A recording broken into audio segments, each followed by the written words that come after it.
तसेच या परिषदेचं आयोजन करणारे सर्व आयोजक, स्वागताध्यक्ष सतीशजी भोयर, छायाताई महल्ले आणि त्यांच्या सर्व सहकाऱ्यांचं मी मनपूर्वक अभिनंदन करतो की एका अत्यंत देखण्या अशा परिषदेचं आयोजन त्यांनी अत्यंत कमी वेळामध्ये केलं.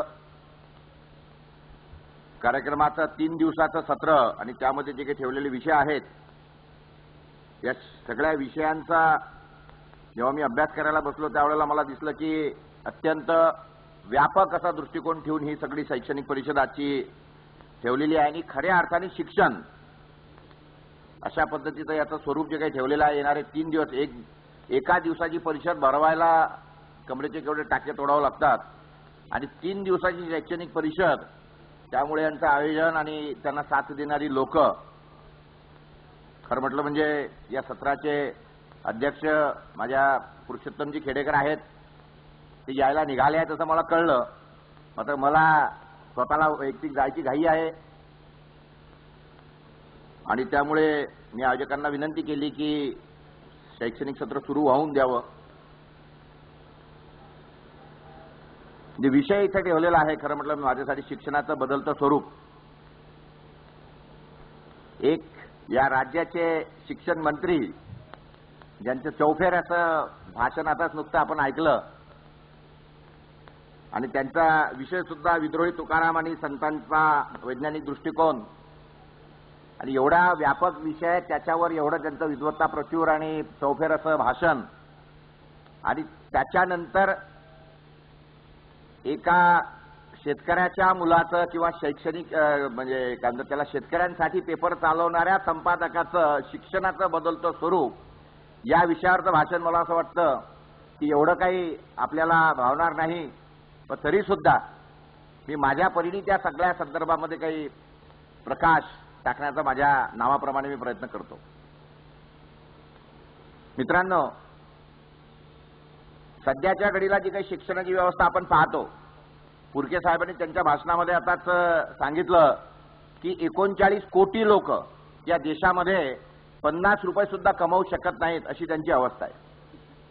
आणि कोणी निर्माण केले, कसे निर्माण झाले 39 कोटी लोक बेकार म्हणा किंवा सुशिक्षित बेकार म्हणा किंवा जे स्वतःच्या पायावर उभे राहू शकत नाही किंवा जी स्वतःची रोजीरोटी कमावू शकत नाही अशी लोक या देशामध्ये आलीत कशी? मुळामध्ये याचा जर आपण विचार करायला गेलो तर आपल्याला पहिली गोष्ट म्हणजे मागे वळून एक पाहावं लागेल की आमच्या देशाची अवस्था आज खरं म्हटलं म्हणजे काय. आमच्या देशाची अवस्था आजची अशी आहे की जर समजा एखाद्या उद्योजकाला विचारावं की बाबा तुझी सगळी फॅक्टरी एवढी चांगली आहे पण बंद का पडलेली आहे, आज नागपूर MIDC मध्ये जर गेलं तर तिथल्या जवळपास 90% इंडस्ट्रीज बंद पडलेल्या आहेत. आणि नागपूरची कशाला, देशातील किंवा आमच्या राज्यातील ज्या काही इंडस्ट्रीज आहेत त्याचं सगळं पाहिलं, विजेचं एक कारण आहे, बाकीचेही सगळे काय आहेत, परंतु त्यातल्या सगळ्या इंडस्ट्रीज जवळपास 70-80% 90% पर्यंत प्रत्येक MIDCच्या कमी जास्त प्रमाणामध्ये बंद पडलेल्या आहेत. त्यांना जेव्हा आपण विचारतो की तुझी एवढी इंडस्ट्री बंद का पडली, काय कारण आहे, तर तो म्हणतो साहेब काय करायचं, आम्हाला फार लेबरचा, मनुष्यबळाचा फार प्रॉब्लेम आहे. शेतकऱ्याकडे जावं, त्याला विचारावं की तुझ्या समोरचा काय प्रॉब्लेम आहे रे बाबा, तुझी काय शेती पिकत नाही, का तुझ्यावर एवढी दैनावस्था आली.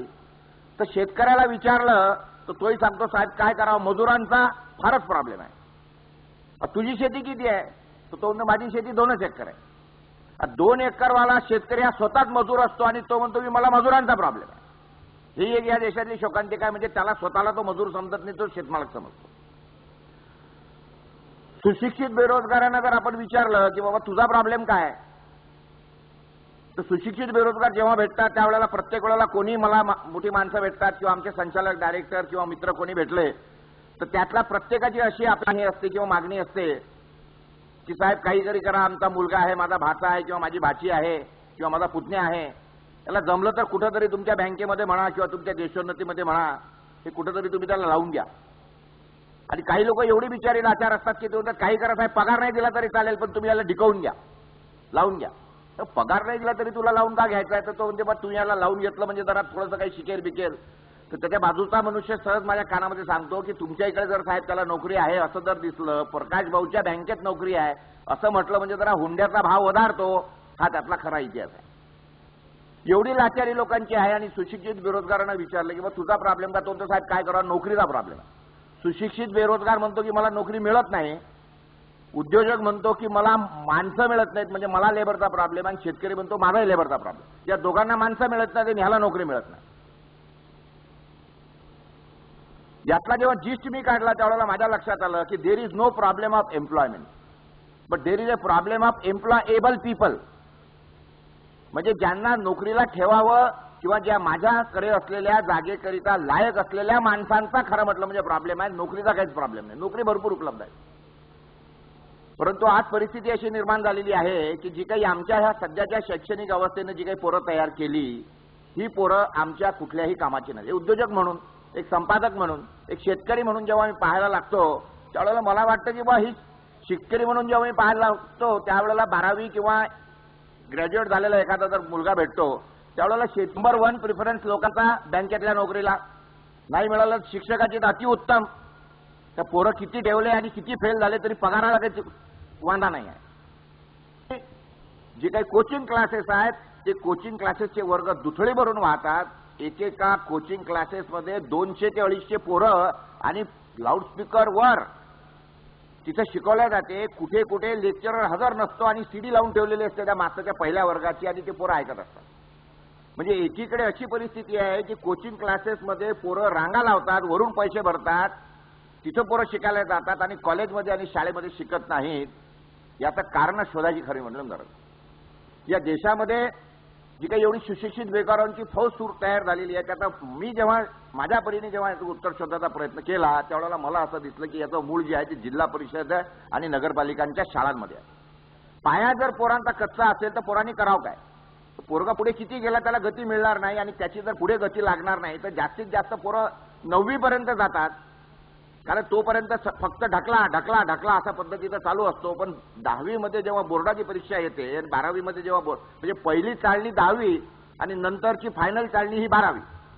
म्हणजे जेवढी पोरं माझ्याकडे, आम्ही जर एखादी जाहिरात टाकली किंवा क्लर्क पाहिजे किंवा चपराशी पाहिजे, अटेंडंट पाहिजे, तर अटेंडंटच्या जाहिरातीसाठी एक जाहिरात जर टाकली आणि 5 अटेंडंट भरायचे म्हटलं तर 500 पोरांचे किमान अर्ज आमच्याकडे आलेले असतात. सकाळी जेव्हा दुकान उघडा किंवा ऑफिस उघडा कुठे तर 500 पोरं एका लाईनमध्ये अटेंडंटच्या नोकरीसाठी हजर असतात. आणि ज्या वेळेला आम्ही टाकतो की डेटा एंट्री ऑपरेटरची नोकरी म्हणजे काय माणसं पाहिजे, 10 जागा भरायच्या, तर 10 जागा भरायच्या असल्या तर डेटा एंट्री ऑपरेटर किंवा कम्प्युटर चालवणारी पोरं यांच्यासाठी जर 10 जागा असल्या तर जास्तीत जास्त 20 पोरं आहेत. आणि 20 पोरं आलेल्या पाहिजे त्याच्यातून 2-4-5 काहीतरी बरे काठावरचे असतात, बाकीचे लोक सुद्धा असेच गळालेले असतात. एवढी शिक्षणाची अवस्था आमच्याकडे गंभीर आहे. त्याला कारण काय? तर जिल्हा परिषद आणि नगरपालिकांच्या शाळांचा जो स्तर आमच्याकडे घसरून गेलेला आहे.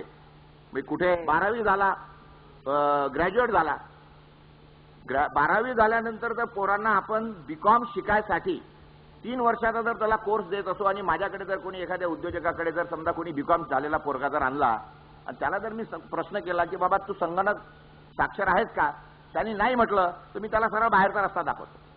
तुमचे साहेब काहीतरी कमीत कमी चपराशाची अटेंडंटची तरी नोकरी द्या, तरी मी त्याला ठेवत नाही. कारण अटेंडंटच्या नोकरीच्या मानसिकतेत तो बाहेर गेलेला आहे. तो अत्यंत काय म्हणतात त्याला नर्वस ब्रेकडाऊन मध्ये तो काम करतो, निराशेच्या गर्तेमध्ये काम करतो, तो काम करू शकत नाही. अटेंडंटची नोकरी करायची असली तर 4थी 8वी वर्ग पोरं असले म्हणजे ते म्हणतात किंवा नाहीतरी आपल्याला तरुण पाहिजे ती पोरं मात्र चांगली काम करतात. परिस्थिती आज अशी आहे की जोपर्यंत तुम्हाला शिक्षणामध्ये जे बदल, आजच्या घडीला 3 वर्षाचा बीकॉमचा कोर्स म्हणजे आज मल्टीनॅशनल कंपन्यांचं एवढा जबरदस्त आमच्याकडे आक्रमण व्हायला लागलेलं आहे. सध्याची अवस्था अशी आहे की 12वी जर समजा मुंबईच्या कॉन्व्हेंटमधून 12वी झालेला जर पोरगा असेल तर त्या पोराला ताबडतोब मल्टीनॅशनल कंपन्या उचलून घेतात. परंतु कंडिशन नंबर 1 आहे की त्याला इंग्रजी चांगला यायला पाहिजे. आणि 12वी नंतर त्या पोराला उचलून घेतात, 15,000 रुपये स्टायपेंड सुरू करून देतात. 15,000 रुपये आज अशी अवस्था आहे. कारण त्या पोरांना त्याच्यानंतर त्यांना फक्त एक 6 महिन्याचा कम्प्युटरचा कोर्स करवतात किंवा त्यांना जे गरजेचं आहे सॉफ्टवेअर किंवा जर समजा कम्युनिकेशनचा किंवा याच्यामध्ये जर त्यांची नोकरी असेल कॉल सर्व्हिसची तर त्या हिशोबाने त्यांना 2 किंवा 3 महिने त्यांना ट्रेनिंग देतात आणि त्या पोरांना सरळ सरळ त्या कॉल सेंटरवर म्हणा किंवा त्या पर्टिक्युलर याच्यामध्ये बसवून देतात आणि त्यांचं काम 12वी झालेली पोरं 15,000 रुपयामध्ये आज मुंबईमध्ये, पुण्यामध्ये, दिल्लीमध्ये कुठल्याही मेट्रोजमध्ये या पोरांना नोकऱ्या लागत आहेत. आणि बीकॉम झालेल्या पोरांना 25,000 रुपये दिले जातात. परंतु कंडिशन नंबर 1 आहे की त्याचा इंग्रजी चांगलं पाहिजे आणि तो संगणक साक्षर पाहिजे. पण असं असताना आमच्याकडे जर आज बीकॉमचा कोर्स हा 3 वर्षाचा केला जातो आणि बीकॉमच्या कोर्स न करता जर एक पोरगा जर 12वी त्याची पास केली आणि त्याला जर नुसतं एक टॅलीचं पॅकेज दिलं किंवा टॅलीचा कोर्स त्यांनी जर जॉईन केला आणि कम्प्युटरच्या क्लासमध्ये जर तो गेला तर त्या कम्प्युटरच्या क्लासमध्ये फक्त 3 महिन्यामध्ये टॅलीचा कोर्स शिकवला जातो आणि त्या पोराला सरळ 15,000 रुपयाची नोकरी मिळते. मग त्याला रोजीरोटी देणारं शिक्षण किंवा अशी पद्धत ही चांगली आहे की ज्या शिक्षणामध्ये 3 वर्ष त्या पोराच्या आयुष्यातले वाया गेल्यानंतर त्या पोराला जर 1,500 रुपयाची किंवा 2,000ची जर नोकरी मिळत नसेल तर असं शिक्षण कामाचं. मला असं वाटतं या सगळ्या गोष्टींचं अत्यंत डोळसपणे चिकित्सा करायची आजच्या घडीला गरज आहे. आज आमच्याकडे अर्निंग अँड लर्निंग हा प्रकार आम्ही ठेवलेला नाही. पोरांना कुठेही प्रॅक्टिकल अप्रोच कुठेही मिळत नाही. मी जेव्हा माझ्या व्यवसायाच्या निमित्ताने किंवा काही अभ्यास दौऱ्यांच्या निमित्ताने कोरिया, थायलंड, मलेशिया, जर्मनी किंवा इकडे जेव्हा फिरलो त्यावेळेला मला मलेशियाला मोठं एक चांगलं उदाहरण पाहायला मिळालं. तिथे 12-12, 15-15 वर्षाची पोर आणि त्यांना छोटी छोटी दुकानं सरकारने काढून दिली. एक मोठा मॉल आहे त्याच्यामध्ये 200-400 दुकानं छोटी छोटी आहेत त्याची आणि तिथं एक पोरगा काय तर नुसतं कॅल्क्युलेटर म्हणजे कॅल्क्युलेटर विकतो. एक पोरगा काय तर नुसतं मोबाईलचे कव्हर किंवा बॅटऱ्या किंवा एखादा मनुष्य पोरगा नुसता सीडी म्हणजे सीडीज विकत बसेल. आणि अर्निंग अँड लर्निंग 10 वर्षाचं 12 वर्षाचं पोरगा झालं की त्या सरकारने त्याला प्रॅक्टिकल अप्रोचमध्ये त्याच्यामध्ये टाकून दिलेलं आहे की तू हे पहा, हे शिक, हे करत करत तुझं शिक्षण घ्याने पुढे जा. आमच्या राज्यामध्ये मात्र अशी अवस्था आहे की आमच्याकडे एकीकडे काम मागणारे हात आहेत परंतु त्यांना काम मात्र आमचं सरकार त्या पोरांना देऊ शकत नाही आणि प्रॅक्टिकल अप्रोच काही नसल्यामुळे ही पोरं सातत्याने मागे पडत आहेत. जर शिक्षणाचा जर बदल काय करायला पाहिजे तर आजच्या घडीला जगात काय चाललंय हे पाहणं जरुरी आहे. आज असे काही येणाऱ्या 2-3 वर्षामध्ये किंवा जगामध्ये अनेक ठिकाणी शाळेमध्ये फक्त पोरं सुरुवातीच्या काळामध्ये 2-2, 4-4, 5-5 वर्ष 7 वर्ष जातात. मात्र त्याच्यानंतर तर सगळं शिक्षण हे त्याच्या घरी कम्प्युटरवर चालू झालेलं असतं. आणि आजही आमच्याकडे आमच्या MKCLच्या महाराष्ट्र नॉलेज कॉर्पोरेशनच्या सावंत साहेबांनी चालू करून दिलेलं आहे एज्युकेशन टू होम. आमच्या भटकर साहेबांनी प्रोजेक्ट आणला DTHच्या द्वारे एज्युकेशन टू होम. कशाचे वर्ग राहिले आहेत, कशाचा मास्टर राहिलेला आहे, काय विषय राहिलेला आहे, काही संबंध राहिलेला नाही या गोष्टीचा कुठलाही. 15,000 कोटी रुपये दरवर्षी 20,000 कोटी रुपये जर आपण शिक्षणावर बर्बाद करून जर आम्ही अशा पद्धतीची जर फक्त सुशिक्षित बेरोजगारांची फौज निर्माण करत असेल तर आम्हाला या संदर्भामध्ये अत्यंत डोळसपणे किंवा गांभीर्याने हे विचार करायची गरज आहे की याची खरंच गरज आहे. एकीकडे राज्यातील सगळ्या शेतकऱ्यांवरचं असलेलं कर्ज 5,000 कोटी रुपये आहे, फक्त 5,000 कोटी. आणि आम्ही जर वांजोट्या शिक्षणावर जर वर्षाला 15-20-25,000 कोटी रुपये खर्च करत असू आणि त्याच्यानंतर असलेले लोक पोरं अजून बर्बाद करत असू कारण ते शिकल्यानंतर शेतीने जायला तयार नाही. 12वी झालेली पोरं किंवा मॅट्रिक बीकॉम झालेली पोरं. अशा वेळेला या सगळ्या संदर्भामध्ये देशातील राज्यातील सगळ्या धोरणांनी एकत्रित बसून कारण जी काही शैक्षणिक व्यवस्था ही सगळी इंग्रजांनी क्लर्क तयार करण्यासाठी किंवा कुठेतरी पोरं गुंतवून ठेवा त्या दृष्टिकोनातून तयार केलेली ही व्यवस्था आहे. आणि त्याच्यानंतर जर तीच आम्ही अजूनही चालू ठेवत असू म्हणजे आमच्या इव्हन म्हणजे याच्या सुट्या उन्हाळी सुट्या या संदर्भामध्ये मी गेल्या 10 वर्षापासून कित्येकदा माझं लिखाण केलं. त्या संदर्भामध्ये मी सांगायचा प्रयत्न केला की देशामध्ये जर सुट्या कुठल्या हव्या आहेत तर त्या आम्हाला पावसाळी सुट्या हव्या आहेत. उन्हाळी सुट्या सुरू का झाल्या मुळामध्ये आपण शोधलं पाहिजे की उन्हाळी सुट्या याकरता सुरू झाल्या की इंग्रजांना त्यावेळेला जी काही या देशातली गरमी होती ती सहन होत नव्हती आणि इंग्रजांना त्यांची बायको तिथं लंडनमध्ये स्तनबाद ह्यासाठी तिकडे बोलवत होती म्हणून तिच्यासोबत जायचं आहे. इथला उन्हाळा सहन होत नाही म्हणून अख्ख्या भारताला ह्या लोकांनी सुट्या देऊन टाकल्या होत्या किंवा हे सगळं थंड हवेच्या ठिकाणी जायचं. आणि मग त्याच हिशोबाने आमच्याकडे कोर्ट बंद राहायचे, आमच्याकडचे सगळे शाळा किंवा शैक्षणिक सत्र बंद राहायचे, गव्हर्नमेंटचे कार्यालय बंद राहायचे. स्वातंत्र्य मिळाल्यानंतर जेव्हा हिंदुस्थानचा कारभार सुरू झाला, भारताचा कारभार सुरू झाला त्याच्यानंतरही जर आम्ही अजूनही त्या उन्हाळी सुट्या म्हणजे कोर्टाला आता नाताळच्या सुट्या आहेत म्हणजे हे राज्य कुठलं आहे ह्या सगळ्या संदर्भामध्ये आम्ही विचार करायची गरज आलेली. कशाला पाहिजे कोर्टाला सुट्या, संबंध काय आला कोर्टाला सुट्यांचा. परंतु देशामध्ये ती व्यवस्था चालू आहे अजूनही कारण नाताळच्या सुट्या आहेत. दिवाळीच्या जर या देशामध्ये सुट्या दिल्या जाऊ शकत नाहीत 15-20 दिवसाच्या तर त्यावेळेला मग नवीन वर्षाच्या नाताळच्या सुट्या देण्याचं काहीच कारण नाही. परंतु देशामध्ये असं झालेलं आहे की आमच्या अकोल्यामध्ये फक्त एक पारशी आहे फक्त, तोही सरकारी नोकरीत नाही आहे. परंतु तरी अकोल्याला पारसी न्यू इयर डे साठी अख्ख्या अकोल्याला किंवा पूर्ण राज्याला सुट्टी असते. या सुट्यांच्या संदर्भामध्ये अगदी सोपा विषय काढायला पाहिजे की ज्या जातीचा मनुष्य असेल, म्हणजे ज्या धर्माचा, जातीचा म्हटल्यापेक्षा ज्या धर्माचा जो मनुष्य असेल त्या माणसाला म्हणजे ईद आहे, तर तुमच्या शाळेमध्ये जर एखादा मुस्लिम बांधव असेल तर त्यांनी त्या दिवशी जाऊ ना सुट्टी काढून, त्याला काय फरक पडतो.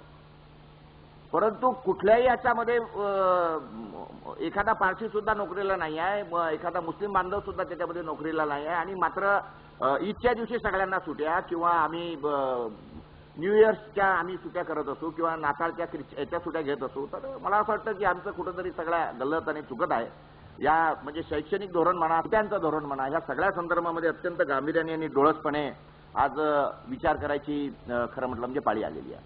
शिक्षणामध्ये जोपर्यंत आम्ही डोळसपणे विचार करून आणि हे मान्य करून की संगणक शिक्षणाशिवाय पर्याय नाही, हे जेव्हा आपल्याला मान्य झालेलं आहे किंवा दिसून राहिलं आहे की, आणि आज तुम्ही जर एखाद्या वकिलातीमध्ये जर गेले, कुठल्याही वकिलातीमध्ये जर तुम्ही गेले, म्हणजे तुम्हाला जर व्हिसा पाहिजे असेल आणि तुम्ही एखाद्या कॉन्सुलेटमध्ये जर गेले, त्या कॉन्सुलेटमध्ये पहिले प्रश्न विचारतात. अमेरिकन कॉन्सुलेटमध्ये तुम्ही जा, लंडनच्या कॉन्सुलेटमध्ये जा, किंवा मी व्हिसासाठी आलो आहे, किंवा तुम्हाला जेव्हा त्यांची हे असते मुलाखतीसाठी बोलावलेलं असतं त्यावेळेला तुम्हाला पहिला प्रश्न का, आर कम्प्युटर लिटरेट. तुम्ही जर तिथे सांगितलं की I am sorry I am not computer literate, ते म्हणतात तू येऊ नको आमच्या देशामध्ये. तू तिथं येशील, त्या रेल्वेच्या विंडो समोर जाशील, तुला तिकीट काढता येणार नाही, तुला तुझं क्रेडिट कार्ड वापरता येणार नाही, तुमच्या बँकेत जाशील किंवा कुठेतरी तुझं बिल चुकवायला क्रेडिट कार्ड टाकशील, तिथं तू गोंधळून करून टाकशील, तुझ्या मागं 50 लोकांची क्यू लागेल, त्याच्यापेक्षा तू नाही आला तर फार उपकार होतील, तिथंच नाकारतात. ही जेव्हा आज आमच्या देशाची आणि जगाची व्यवस्था होत चाललेली आहे त्यावेळेला ताबडतोबीने, आणि कम्प्युटरचे भाव काय झाले आहेत, कचऱ्याचा भाव तरी आजकाल महाग आहे, पण कम्प्युटरचे भाव एवढे स्वस्त झाले आहेत. 5,000पासून कम्प्युटर आज उपलब्ध व्हायला लागलेले, 5,000पासून. म्हणजे इंटेलचा जर कम्प्युटर जर घेतला तर 9,000 रुपयामध्ये म्हणजे सगळ्यात जास्त क्षमतेचा कम्प्युटर आजच्या घडीला 9,000 रुपयामध्ये वसंतरावजी मिळाले जेव्हा लागलेला आहे.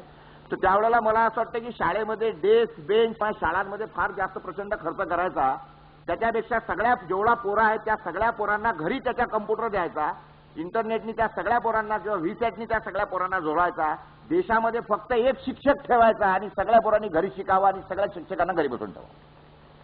म्हणजे शैक्षणिक परिषदेने सांगतोय, सगळे शिक्षक जाऊन मला बाहेर जाताना मारणार याची मला जाणीव आहे, किंवा तुम्ही आमच्या नोकरीवर आमच्या पोटावर कशाला गदा आणून झाले. परंतु शिक्षकांची पोटं महत्वाची आहेत की या देशातील विद्यार्थी आणि त्यांचं भवितव्य हे महत्वाचं आहे, आम्हाला शोधणं गरजेचं आहे. तुम्ही जर आजच्या घडीला जर संगणक कुठे नाही आहे, तुमच्या टीव्हीमध्ये संगणक बसवलेला आहे, तुम्ही तुमचं जर मायक्रोवेव्ह प्रोसेसर वापरायला लागले तर त्याच्यात संगणक आहे, तुमचा जर हा कम्प्युटर फोन घेतला, मोबाईल घेतला, त्या मोबाईलमध्ये तुमच्या कम्प्युटर बसवलेला आहे छोटा. या मोबाईलवरून आज अशी अवस्था झालेली आहे की एवढ्या छोट्याशा मोबाईलवरून तुम्ही जग पाहू शकता, बसल्या बसल्या ईमेल देऊ शकता, ईमेल घेऊ शकता, तिथून तुमच्या संदेशाची देवाणघेवाण करू शकता. काय गरज झाली, कुठे जग गेलाय तुम्ही आजच्या घडीला, जेव्हा अशी अवस्था आलेली आहे की तुम्ही कुठे बसलेले आहात त्याला काही अर्थ राहिलेला नाही. महिन्यातून 20,000 किलोमीटर मी प्रवास करतो, महिन्यातून 20,000 किलोमीटर, महिन्यातून जवळपास 15 ते 20 दिवस मी प्रवास करतो. असं असून माझं कार्यालय कुठं थांबत नाही, कारण माझं कार्यालय सातत्याने माझ्या कम्प्युटर सोबत जोडलेलं आहे, माझ्या खिशात कम्प्युटर बसतो, माझ्या गाडीमध्ये कम्प्युटर बसवलेला आहे. अशी जेव्हा अवस्था निवारण झालेली आहे त्यावेळेला आम्ही जर पोरांना अजूनही जर मॅट्रिक पर्यंत विनाकारण त्याच्या आयुष्याचे 15 वर्ष खराब करतो, त्याच्यानंतर पुन्हा 2 वर्ष आम्ही 12वीसाठी त्याला खराब करतो, 3 वर्षाचं ग्रॅज्युएशनचं त्याचं शिक्षण देतो, आणि अशा पद्धतीने 18 वर्षाचा पोरगा होईल, जेव्हा लाच मारेल तिथून पाणी काढेल, ही ज्या वेळेला त्या पोरांची अवस्था असते तेवढी त्याची ताकद असते. त्या ताकदीचा संपूर्ण उपयोग कशासाठी होतो तर त्याची ती पूर्ण तिथे दाबून ठेवणे आणि त्याला नकारार्थी गोष्टीमध्ये टाकण्यामध्ये जर आमचे जात असतील आणि आमची पोरं जर त्याच्यामुळे भविष्याची आव्हानं पेलण्यात कमी पडत असतील तर मला असं वाटतं की आपण एका बाबतीमध्ये स्वतःला अगदी छोट्या शब्दामध्ये जर मी तुम्हाला जर सांगायचं म्हटलं तर एखादं मटकं जर खराब निघालं, वसंतरावजी, एखादं मटकं जर खराब निघालं तर मातीचा दोष असू शकत नाही, मटक्याचा दोष असू शकत नाही, कुंभाराचा दोष आहे किंवा सिस्टीमचा दोष आहे. आमच्याकडीला जर तुम्ही म्हणता 40,000 पोरं, जर 40 कोटी पोरं, 39 कोटी पोरं जर 50 रुपये कमावू शकत नाही, आजच्या घडीला परिस्थिती अशी आहे साहेब की मला देशोन्नतीचा एक्सपान्शन महाराष्ट्रभर करायचा आहे, परंतु मला मला प्रूफ रीडर सापडत नाही. प्रूफ रीडर आम्हाला डीडी ऑपरेटर सापडत नाहीत, आम्हाला संपादक सापडत नाही. चांगली बातमी, अरे हे घडला, हे लिहून काढ 4 लाईनी. एमकॉम डबल मराठी, काय म्हणतात त्याला, मराठी डबल मराठी MA झालेली पोरं, ह्या पोरांना जर 2 पेपर 2 पानं आणून एखादी बातमी जर लिहिता येऊ शकत नसेल, आमच्याकडे आम्ही पोरांच्या टेस्ट घेतो. त्या टेस्ट अत्यंत सोप्या असतात. आम्ही आरटीओचा फॉर्म आणलेला आहे लर्निंग लायसन्सचा. आम्ही रेल्वे रिझर्वेशनचा फॉर्म आणला, त्याला म्हणतो आरटीओचा लर्निंग लायसन्स फॉर्म भरून दाखव. लर्निंग लायसन्सच्या फॉर्ममध्ये वसंतराव काय भरायला लागते, तुम्ही आंधळे आहात का, तुम्हाला रंगसंगती समजते का, तुम्हाला फिट येतात का, आणि समोर लिहिलं आहे उत्तर हो किंवा नाही. म्हणजे हवे ते ठेवा नको ते खोडा. अर्ध्या पोरांना फॉर्म नाही भरतायत. असं जर शिक्षण असेल आणि इतक्या पद्धतीची जर आम्ही आमच्या पोरं जर तयार होत असतील तर मला असं वाटेल तुकारामांनी जसं म्हटलं जळो ते शिक्षण. काही उपयोग नाही या सगळ्या गोष्टी. आणि म्हणून आमच्या घडीला जर शिक्षणाच्या जर संदर्भामध्ये आम्हाला जर त्याच्यातलं बदलते स्वरूप भविष्यात काय आहे, जगात काय चाललं आहे, हे आम्ही न समजून घेता जर अशा पद्धतीने जर कामं करत असू, म्हणजे आजच्या घडीला शाळा आणि शिक्षक हा विषय बाद झालाय. टोटली बाद झालाय. संबंधच नाही राहिला. पोरांना घरी तुम्ही शिकवू शकता, एक कम्प्युटर त्याला आणून दिला तर एक विषय नाही आहे. कोण म्हणतो कशाला पुस्तकं छापून राहिलो आहे, पण कुठलं पाठ्यपुस्तक मंडळ, कशाची गरज आहे. एका सीडीवर जर अख्खी लायब्ररी बसत असेल तुमची अख्खी, आणि त्याच्यानंतर नुसती कमांड जर त्याच्यामध्ये दिलं तर सब्जेक्ट वर फटकन कम्प्युटरमध्ये जर बाहेर येत असेल, कशाचा विषय आला. कुठला ज्ञान राहिलाय. कुठलं नुसतं इंटरनेटचं एक कनेक्शन महिन्याला फक्त 200 रुपये, आणि तो जर जगाचं ज्ञान त्याला जर घरी बसल्या मिळत असेल, 24 आवर जो तो कनेक्ट राहू शकत असेल वेबवर, तर मग तुमचे 290 रुपये, माझं म्हणणं आहे त्या पालकाची जर 290 रुपये खर्चाची अवकात आणि लायकी नसेल तर काय लागतं त्याला. आणि हे जर फार बल्क प्रमाणामध्ये करायला लागलं आणि त्याच्यानंतर सगळे कॉर्डलेस, एक नुसता हब बसवला एका मोहल्ल्यामध्ये एका बिल्डिंगमध्ये, आणि त्याला नुसतं एक इंटरनेट कनेक्शन लावलं, इंटरनेट शेअरर लावला, तर त्या बिल्डिंगच्या फ्लॅटमध्ये राहणारी 500 पोरं किती कुटुंब असू दे, एका इंटरनेटच्या कनेक्शननी सगळेजण त्याला इंटरनेट वापरू शकतात. अशी अवस्था आहे. काय खर्च येणार आहे, 10 रुपये महिन्याला.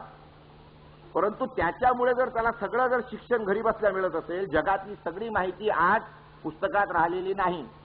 म्हणजे बदल काय झालेला आहे त्याच्यामध्ये आपण पहिले समजून घेतलं पाहिजे या सगळ्या संदर्भामध्ये, की एका जमान्यामध्ये शूद्रांनी शिक्षण घेऊ नये अशी जेव्हा आमच्या देशामध्ये अवस्था होती, किंवा त्याच्याही पूर्वी जर आपण केलं तर चातुर्वर्णाशिवाय म्हणजे ब्राह्मण, शूद्र, क्षत्रिय, वैश्य केवळ ब्राह्मणांनी शिक्षण घ्यावं, बाकीच्यांनी घेऊ नये, त्यांना अधिकार नाही. त्याच्यातून पुढे आपण गेलो आणि किंवा वेद काय म्हणतात त्याला बाकीच्या लोकांनी वाचू नये, कारण वेद ज्ञान जे आहे ते वेदांमध्ये भरलेलं आहे, परंतु वेद सगळे खुले करून टाकले. ज्ञानेश्वरांनी ज्ञानेश्वरीच्या माध्यमातून सर्व लोकांना, सकल बहुजनांना काय म्हणतात त्याला हे ज्ञानमुक्त करून टाकलं. त्याच्यानंतर पुन्हा ते ज्ञान बदलून पुस्तकामध्ये गेलं आणि पुस्तकं सुद्धा वाचू नये म्हणून आलं. त्यानंतर पुन्हा महात्मा फुले, सावित्रीबाईंनी पुन्हा ते सर्वांसाठी मुक्त करून टाकलं. आता हे ज्ञान पुन्हा बदललं आहे. कुठं पुस्तक आहे, काय संबंध राहिलेला आहे, सगळं पुस्तक सीडीवर गेलं आहे. सगळं जे काही ज्ञान आहे ते सगळेजण याच्यामध्ये येऊन थांबलेले आहे. तुम्हाला आजच्या घडीला जर हे सगळं म्हणजे मुक्त करायचं असेल तर आता आम्ही फक्त आदर आणि ह्या गोष्टी ठीक आहे, ज्ञानेश्वरांचं नाव घेणं किंवा महात्मा फुले, ज्योतिबाईचं नाव पुढे, आता तो आयाम बदलले आहेत सर्व. आम्हाला आता त्या याच्यामध्ये कौतुक फक्त त्यांना धन्यवाद यासाठी देऊ शकतो की त्यांनी ते केलं म्हणून आपण इथे येऊन पण पोहोचलो. मात्र आता केवळ तेच आम्ही जर जपत राहिलो आणि करत राहिलो, केवळ पुस्तकच घरी आणून काही उपयोग नाही राहिलेला. आजच्या घडीला एका सीडीमध्ये हजारो पुस्तकं बसू शकतात. म्हणजे नुसतं एका काय म्हणतात त्याला तो छोटा पॉवर काय म्हणतात त्याला तो ड्राईव्ह, पेन ड्राईव्ह, एका पेन ड्राईव्ह मध्ये 2-2 जीबीचा डेटा जेव्हा बसतो, म्हणजे अख्खं मला असं वाटतं की 10,000 पुस्तकं 2 जीबी मध्ये जर त्याच्यामध्ये बसू शकतात. मोठे कम्प्युटरच्या हार्ड डिस्क जेव्हा 80 जीबीच्या झालेल्या आहेत, 80 जीबी, 120 जीबीचे जेव्हा कम्प्युटर, एवढूसा कम्प्युटर, म्हणजे आज मी एका पेपरमध्ये जाहिरात वाचली तर मोबाईलला 12 जीबीची हार्ड डिस्क, मिळतं काय वेडे झाले की काय लोक, कुठं चाललंय ज्ञान.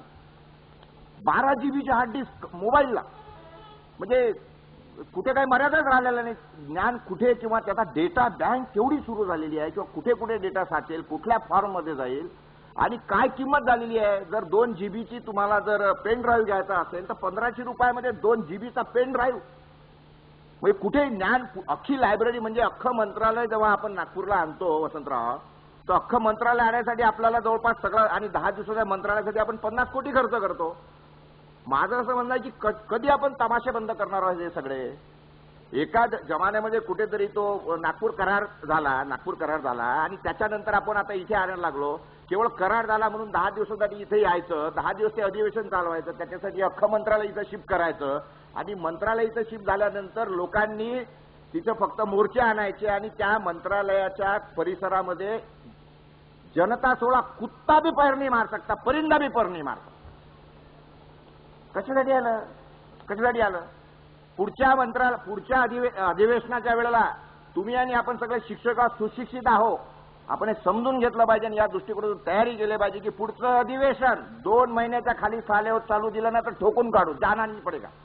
विदर्भातून 2 महिन्याच्या अगोदर एकही मंत्री बाहेर जाणार नाही. 2 महीने बैठो सालो यहाँ पे, उसके लिए अधिवेशन लेने का नहीं. चर्चा करा. जो मोर्चा आणल त्याला हात जोडा की बाबा मोर्चा काढू नको. मोर्चा नाही, कुठे दंगल नाही. पोलिसांचा संबंध काय? पोलिसांचा संबंध काय? पोलिसांचा संबंध नाही, कुठे अडवलेलं नाही. प्रत्येक जण येतोय, मंत्रालयात फिरतोय, स्वतःच्या समस्या मांडतो, आपल्या आमदाराला भेटतो.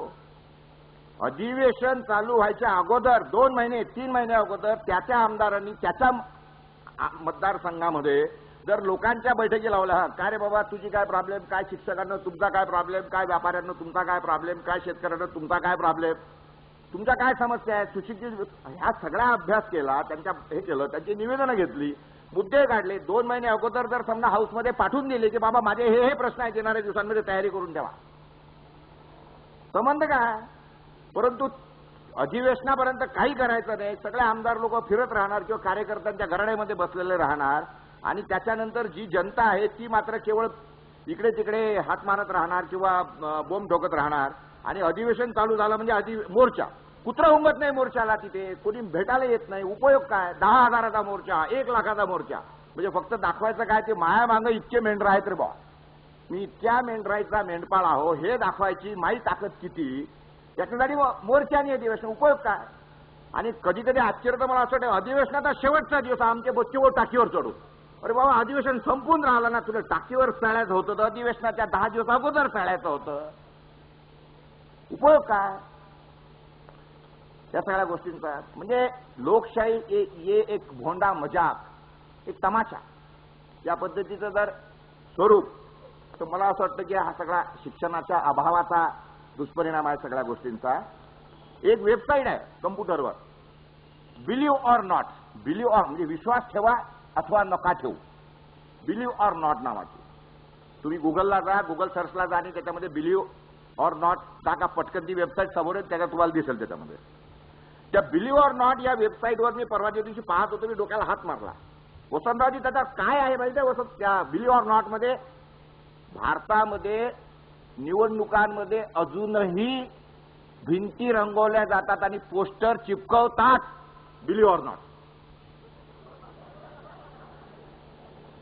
म्हणजे ते विश्वास ठेवायला तयार नाही ज्या गोष्टींवर, की निवडणुकांत भिंती रंगवतात, निवडणुकीत पोस्टर लावतात, बॅनर लावतात, प्रचार करतात, बिलीव्ह ऑर नॉट. जगात ह्याच्यावर कोणी विश्वासच ठेवायला तयार नाही की असं अजूनही, म्हणजे ह्या 2006 20व्या शतकात हे चालू आहे, भारत नामक देशात चालू आहे, बिलीव्ह ऑर नॉट.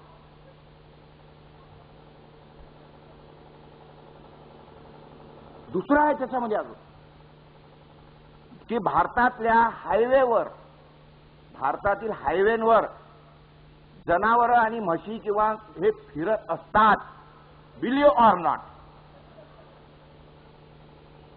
म्हणजे आमची किती जागतिक बेअब्रू व्हावी. म्हणजे आम्ही आपलं राहणार विदेशामध्ये, तुम्ही आमच्या देशामध्ये येऊन कारखाना लावा, मुख्यमंत्री राहणार की हो या हो आमच्या देशामध्ये. आता पहिला प्रश्न असा आहे, तुमच्या कारखान्यामध्ये तुमच्या राज्यामध्ये येऊन यायचं कशाला? अबे वीज आहे का? तुमच्याकडे वीज नाही आणि तुम्ही म्हणाल की आम्ही लोकांना बोलायला चाललो, काय तमाशे लावलेले आहेत. म्हणजे मला कधी कधी एवढं आश्चर्य वाटते, पंतप्रधानांनी पूरग्रस्त भागाचा हवाई पाहणी दौरा केला. अबे दिसते काय घालतं तुले? केला कशाला? विमानात हे फक्त कशामुळे आहे की या देशातली जवळपास 95% जनता अजून विमानात बसली नाही, त्याच्यामुळे त्याला समजतच नाही, वर गेल्यावर काहीच दिसत नाही. ज्या दिवशी यायला समजाल की हे विमान दौरा एखादा फालतू होता, लोक त्या विमानाला आग लावून देतील, त्याला ठोकून काढतात. फक्त लोकांच्या अज्ञानाचा फायदा घेणं. त्याच्यामुळे शिक्षणात बदल जर काय, पहिले अज्ञान दूर करा.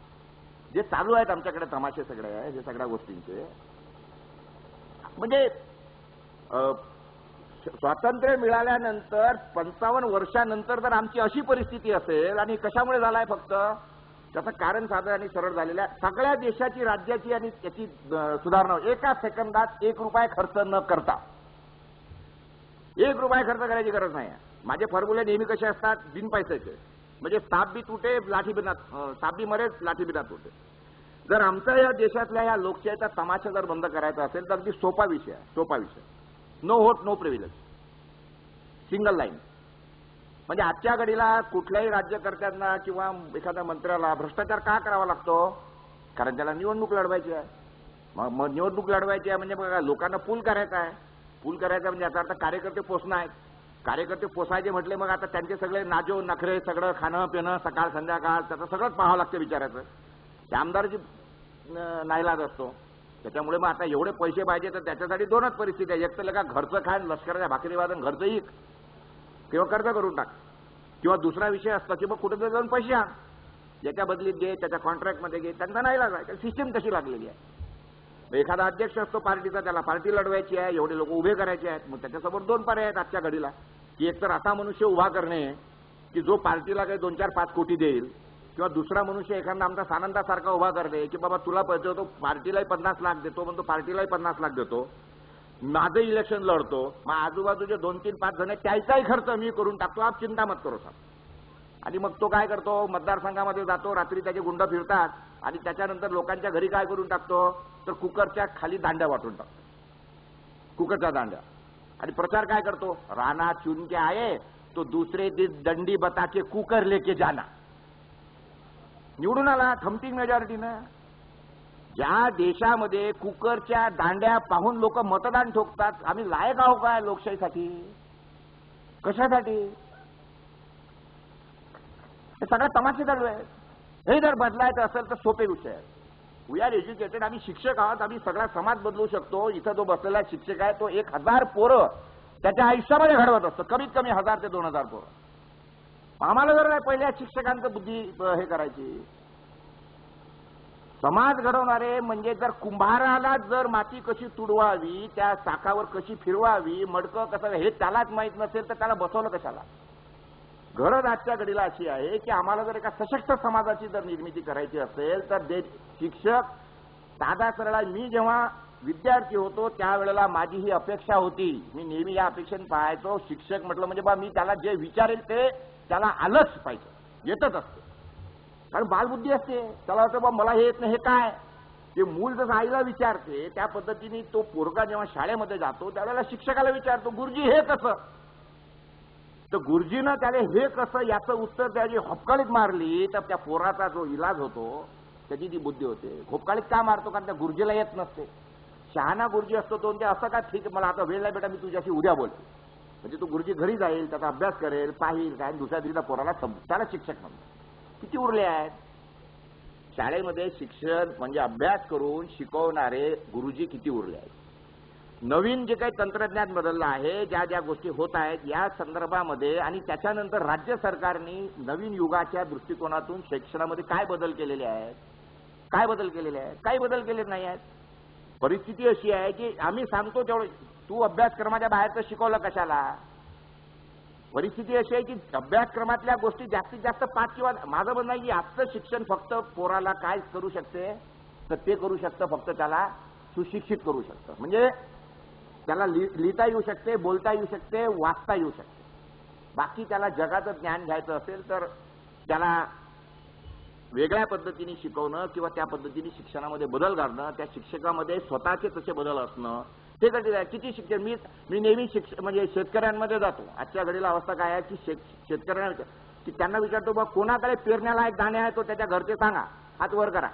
किंवा तुम्ही शेतकरी आहे तर शेतकरी जर तुम्ही आहात तर किती शेतकरी असे आहेत की जे घरचं बियाणं घरीच वापरतात, एकही बियाणं विकत आणत. म्हणजे ज्यांच्या घरी पेरण्यालायक दाणे आहेत असे किती शेतकरी आहेत रे बाबा इथे? हात वर करा म्हणतो तर एक हात वर होत नाही वसंतराव आजकाल, एक हात. दाणेच उरले नाहीत पेरण्यालायक. अशा पद्धतीने या शिक्षकांना जर मी प्रश्न विचारला की किती शिक्षक आहेत की जो इंटरनेटवर रोज बसलेले असतात, ज्यांच्या घरी इंटरनेटचं लाईव्ह कनेक्शन आहे, पैसे किती लागतात? 290 रुपये BSNL 24 hours broadband, two MBPS लाईन. सांगा किती शिक्षक आहेत की ज्यांच्याकडे कम्प्युटरची लँडलाईन आहे आणि रोज इंटरनेटवर बसलेले असतात? तर हात वर करा. वसंतराव मागे हात वर करून पहा. 1 2 3 हात आले फक्त वर. पगार किती आहेत? पगार किती आहे? 15-20 हजार. त्यातले तुम्ही महिन्याला 200-300 रुपये देऊ शकत नाही. वर्षाला बोनसच्या रूपाने 15-20, 50-50, 1-1 लाख रुपये आपल्या शिक्षकांच्या घरामध्ये जातात. शिक्षकाला असं स्वतः जोपर्यंत तो स्वतःच internet friendly, mobile computer friendly नाही आहे. मी अनेक लोक असे पाहिले, मोठे मोठे लोक पाहिले की त्यांच्याकडे म्हणजे आता तुम्हाला नाव उल्हास पवार परवा दिवशी पुण्याला भेटले. तर ते असा विषय निघाला आणि त्यांना मी म्हटलं उल्हासराव माझा नंबर आहे की तुमच्याकडे? तर ते म्हणे नाही पोरे तुझा नंबर नाही माझ्याकडे. तर मी म्हटलं भरून घ्या ना. मला ते भरता येत नाही, तू भरून दाखव. काय मोबाईलमध्ये नंबर नाही भरताय. मुख्यमंत्र्यांचे सल्लागार आहेत ते, अत्यंत परम मित्र आहेत. टीका करायचा विषय नाही पण उदाहरण देऊन राहिलो. काय करणार काय तुम्ही? काय करू शकता? अशी जर आमचा समाज हा सगळा सुधारायचा असेल तर अगदी सिंगल लाईन काम आहे, सिंगल पॉईंट, नो होट नो प्रिव्हिलेज. काय होईल? आजच्या घडीला पार्ट्यांना पैसे जमा करावे लागतात. आपण निवडणूक जुदेवनं पैसे घेतले, पार्टी अध्यक्षांना पैसे घेतले, कशासाठी? टू पुल होट. निवडणूक लागली, मग हेलिकॉप्टर आहे, मग प्रचार आहे, मग बॅनर आहेत, मग पोस्टर आहे, मग भोंगे आहेत, दौरे आहेत, मग रात्री कुकरच्या दांड्या वाटायच्या आहेत, दुसऱ्या दिवशी कुकर वाटायचे आहेत. पैसे पाहिजे. दारू वाटायची आहे, साड्या वाटायच्या आहेत, पैसे पाहिजे. लोकशाहीची ती गरज निर्माण झाली आहे, तमाशा आहे, इलाज नाही, मजबुरी आहे. पण उद्या जर असं झालं की 100% लोक मतदानाला येतील, 100%, मग तुम्हाला कोणाला पूल करायचा आहे? कोणालाच पूल नाही करायचा आहे. Don't have to pull anybody. तो मतदान येणारच आहे, येणार आहे मतदानाला. अशी व्यवस्था करून टाकली. मग तुमच्या समोर पर्याय काय उरला? पार्टी अध्यक्षासमोर पर्याय काय राहिला आता? की सगळ्यात चांगला मनुष्य कोण आहे त्याला शोधा. बॅटरी घेऊन तो टॉर्च घेऊन शोधेल की बाबा सगळे चांगले माणसं कोण आहेत समाजात, याला शोधा आणि याला उभा करा. कारण आता मतदाराला ओढायची गरज नाही. हे कसं होईल? सिंगल पॉईंट प्रोग्राम, नो होट नो प्रिव्हिलेज. लोकशाहीने ज्या ज्या व्यवस्था तयार केलेल्या आहेत वसंतरावजी, त्या सगळ्या व्यवस्था त्याला देण्यापासून वंचित करा. दुसऱ्या दिवशी काहीच नाही. व्होटिंग सगळं काय झालंय आजकाल? डिजिटलाइज झालंय. बटणं दाबून मतदान, हप्ते मारण्याचे दिवस संपले.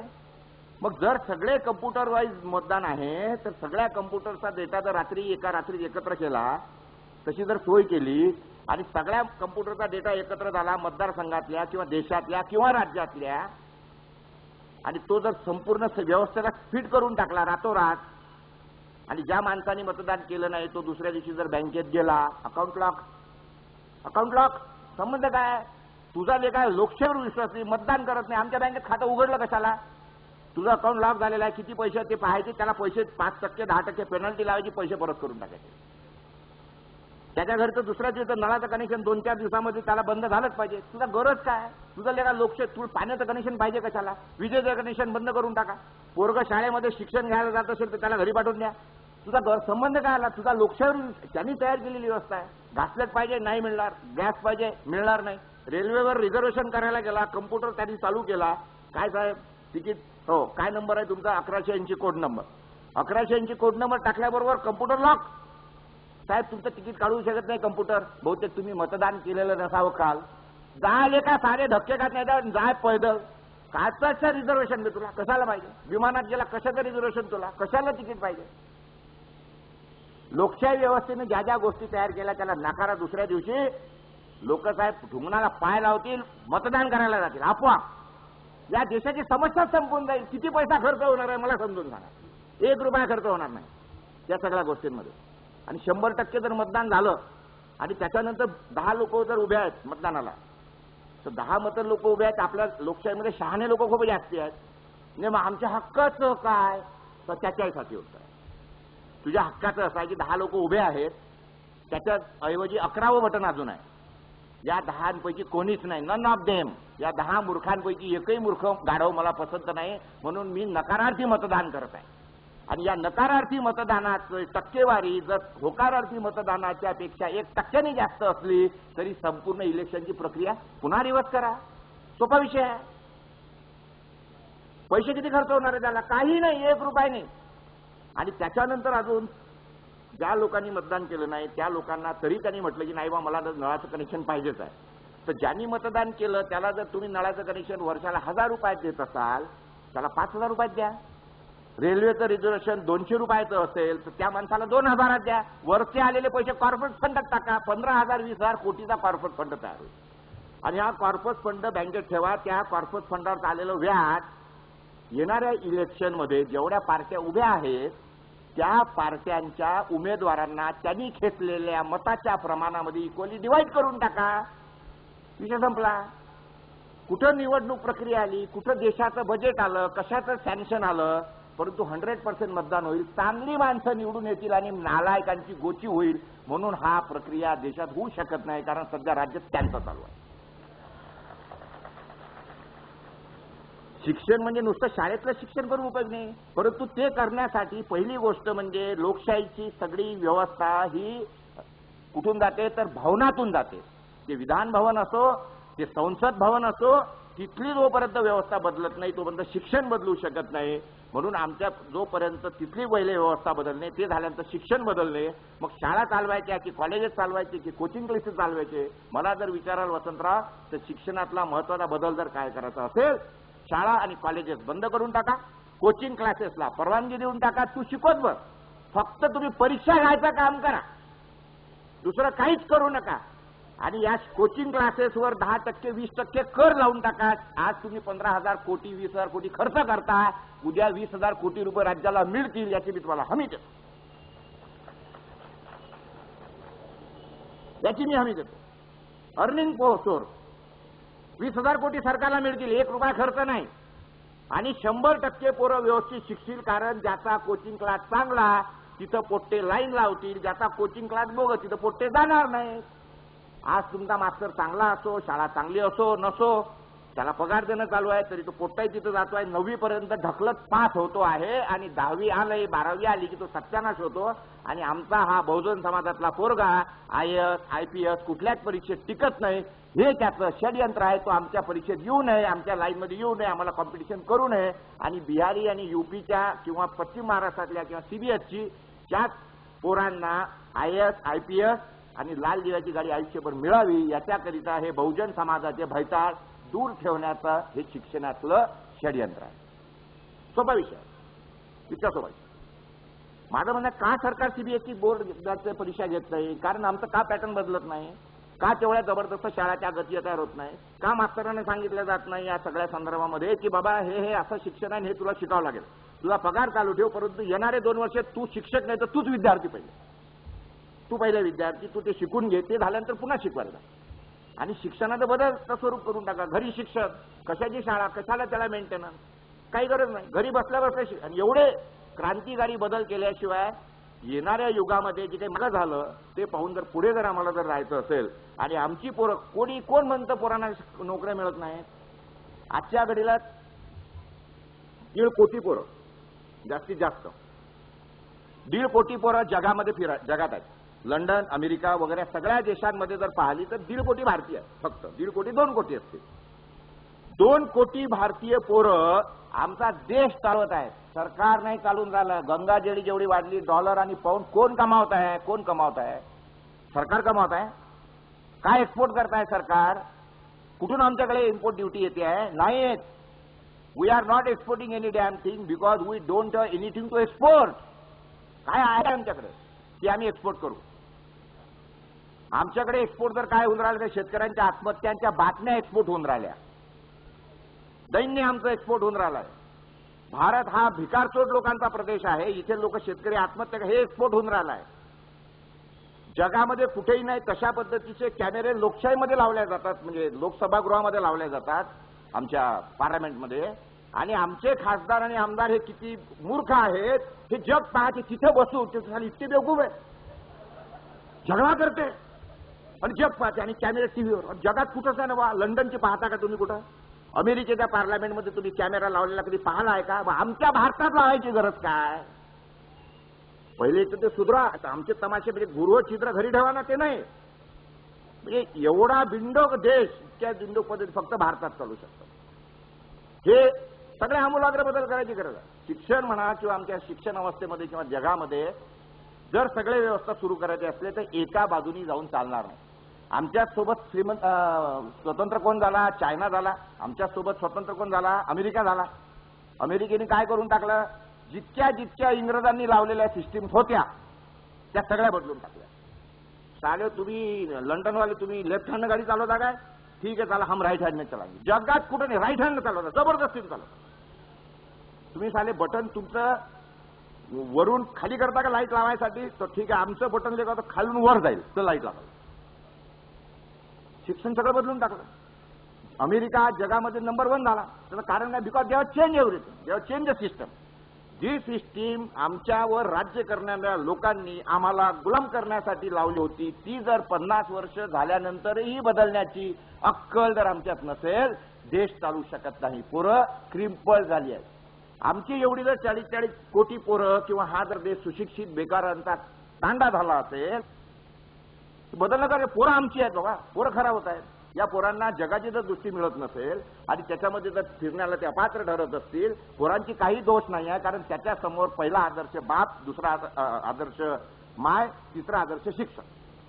आणि त्याच्यामधून जर अशा पद्धतीची जर पोरं जी जगात चालू शकत नाहीत. भारतामध्ये बीकॉम एमकॉम झालेला पोरगा अमेरिकेमध्ये त्याला एंट्री सुद्धा नाही. भारताच्या इंजिनियरला तिथे एंट्री सुद्धा नाही. पण खडगपूर किंवा कुठल्या ITI वगैरे आपल्या मोठ्या इन्स्टिट्यूटमध्ये असं सॉल्व राहील. परंतु शिवाजी शिक्षण संस्थेमध्ये BSc झालेल्या पोराला साहेब साधी तिथे एंट्री सुद्धा नाही आहे. ही परिस्थिती आहे, आम्ही मान्य केली पाहिजे. आणि आमच्यात शाळा चालत असेल, सरकार त्याच्यावर सरकार खर्च करून राहिला. म्हणजे we are spending for it. We tax payer, जे आम्ही टॅक्स देतो तो टॅक्स त्याच्यावर खर्च होत राहिला. पण जरी तो खर्च होत असला, परंतु सगळ्यात महत्वाचा खर्च काय होतो? त्या पोराच्या आयुष्यातले 20 वर्ष 25 वर्ष हे जर बर्बाद होत असतील आणि त्याच्यामधून जर एक जबरदस्त नागरिक निर्माण होऊ शकत नसेल, मला असं वाटतं जळो ते शिक्षण. आणि या सगळ्या गोष्टींचा विचार जर आम्हाला जर करायचा असेल आणि जर करू तरच आम्ही एका नवीन आणि सशक्त भारताची निर्मिती करण्यामध्ये यशस्वी ठरू. जगाचे दरवाजे खुले झाले आहेत. याचा अर्थ सगळ्यांनी एकमेकांचे दरवाजे उघडे ठेवले आहेत. फक्त स्पर्धा ही करायची आहे की खुली अर्थव्यवस्था ही एक्सपोर्ट करिता की इम्पोर्ट करिता. परिस्थिती आहे त्याची इम्पोर्टचा. याचा अर्थ आमचा पैसा बाहेर गेला आणि एक्सपोर्ट जर केला तर जगाचा पैसा भारतात आला. चीन हे सूत्र समजलं. ते सूत्र ज्या दिवशी भारताला खऱ्या अर्थाने समजेल त्या दिवशी खरी शिक्षण क्रांती झाली असं मी समजेल.